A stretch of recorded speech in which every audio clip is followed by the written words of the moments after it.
Hi and welcome to the Resources Roadhouse. I'm Wally Graham. I'm at the RIU Uranium Investment Day and I'm speaking with Bruce Lane from GTI Energy. Bruce, just before we came on air, we're having a quick chat, because a getting to know you chat because we've only just met.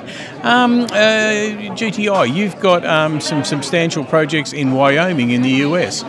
Yeah, that's right. We're exploring for in situ recovery or in situ leach uranium in Wyoming. All right. Well, talk me through that. So, is there a particular sort of uranium that you have to find to be able to use those methods?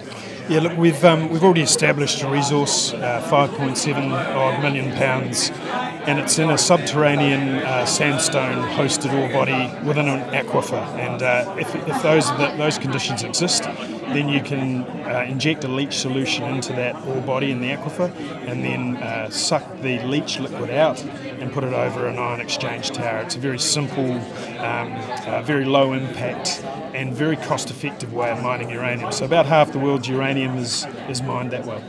All right, and being in Wyoming at the moment, it's a good place to be as far as uranium play goes. There's a lot of interest. If you're going to be producing uranium, the US are after a lot of uranium, so a good place to be. Yeah, Lana, we think the conditions are very positive for uranium producers in the US at the moment. There's obviously a very strong demand. The US buys more uranium than anyone else on the planet, 50 million pounds, which is about a quarter of the world's consumption.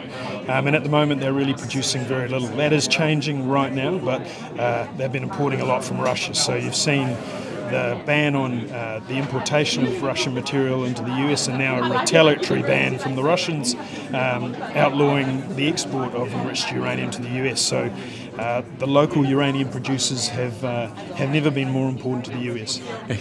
You get two blokes that are saying, we don't want yours and you can't have ours. That's right. And it just ends up being quite beneficial for companies as yours. Yeah, no, that's it. And I think the uranium price at the moment, which is, the long-term price is north of $80.